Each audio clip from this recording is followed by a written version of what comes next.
నమస్తేనా? నమస్తాను. ఎక్కడన్నా మీది? మాది ఉదునారు దగ్గర కాలువపల్లి. ఇక్కడ ఎక్కడ వచ్చిరన్నా హైదరాబాద్కి? మా మనవని బాగాలేకపోతే తీసుకొచ్చినాం సార్. అంటే ఇప్పుడు మళ్ళీ ఊరికి వెళ్తుర్రానా? ఇంటికి వెళ్తున్నాం మళ్ళీ ఇప్పుడు చూసుకొని. ఎట్లుందన్న ఊర్లో పరిస్థితి ఎట్లా ఉంది అక్కడ? ఇప్పుడు రేవంత్ రెడ్డి పాలన స్టార్ట్ అయ్యి ఇప్పటికి 100 రోజులు దాటిపోయింది. పాలన ఎట్లా అనిపిస్తుంది? మీకు సంబంధించి ఏమన్నా వచ్చినాయా? ఇప్పుడు దళిత బంధు, రైతు బంధు ఇలాంటివి ఉన్నాయి కదా, అలాంటివి ఏమన్నా సార్ మాకేం రాలే. ఎకరానికి 5,000 కేసీఆర్ వేసిండు.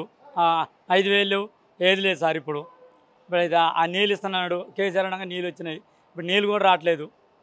ఇప్పుడు కేసీఆర్ అనగా జువ్వాలు ఇచ్చిండు మాకు. మేము ఆదోళం సార్, జువ్వాలు కూడా లేవు, ఏది లేదు సారు ఇంతవరకు.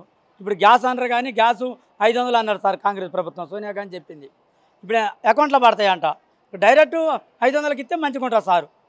అట్లా కాకుండా ఇప్పుడు 1050 తీసుకుంటారు. ఏందో అకౌంట్లో పడతాయంట. కొంతమందికి అకౌంట్ ఉంటాయి, ఉండవు, ఇబ్బంది పడతారు కదా సార్ రైతులు. మరి అట్లని చెప్తుర్రు 1150 తీసుకుంటారు గ్యాస్కి. ఏం చేసారు సార్? మరి నీళ్ళు ఎట్లున్నాయన్న పరిస్థితి? సాగర్ నీళ్ళు లేవని అసలు ఆడ నీళ్ళు ఎట్లే పొలాలు ఎండిపోయినాయి. మాయి అంతా ఇబ్బంది పడుతున్నాం సార్. బోర్లు వస్తాయా లేకుంటే కాలువ వస్తుందా?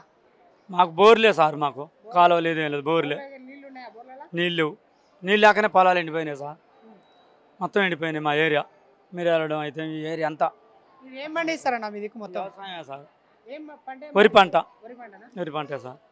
ఇంక రైతులకు ఏం మిగలట సార్. ఇక దయచేసి కేసీఆర్ ఇచ్చినట్టు ఎకరానికి 5,000 కాంగ్రెస్ ప్రభుత్వం ఇవ్వాలి సార్. ఇప్పుడు మీకు ఎన్ని ఎకరాలు ఉంది? 10 ఎకరాలు ఉంది సార్. 10 ఎకరాలు ఉంది. 10 ఎకరాలు అంటే రేవంత్ రెడ్డి చెప్పిన ప్రకారం అయితే 5 ఎకరాల వరకే ఇస్తారని చెప్పేసి అంటారు. 10 ఎకరాలకి ఇయ్యనని చెప్పేసి అంటారు. ఏనని చెప్తుండు సార్. మరి ఆయనట్టు ఇచ్చిండు సార్. కేసీఆర్ రైతులు ఇబ్బంది పడతారనేగా ఎకరానికి 5,000 ఇచ్చింది అందరికీ. అట్లా ఇవ్వాలి సార్. ఇతనే రైతులు ఏమన్నా బాగుపడతారు కొంచెం. ఈ పొలాలు ఎండిపోయినందుకు ఇప్పుడు యాసంగి పంట ఎండిపోయింది సార్. మొత్తం ఎండిపోయినందుకు కొంచెం రైతులు కొంచెం తృప్తిగా ఉంటారు సార్. కొంచెం సరే ఎన్ని ఎకరాలు ఉండా కంపల్సరీ కేసీఆర్ ఇచ్చిండు సార్. కంపల్సరీ కాంగ్రెస్ ప్రభుత్వం కూడా ఇవ్వాలి సార్ అని కోరుతున్నాం మేము. 10 ఎకరాలు ఉందని చెప్పేసి అంటున్నావు కదా, ధరణి మంచిదే అనిపిస్తుందా నీకు?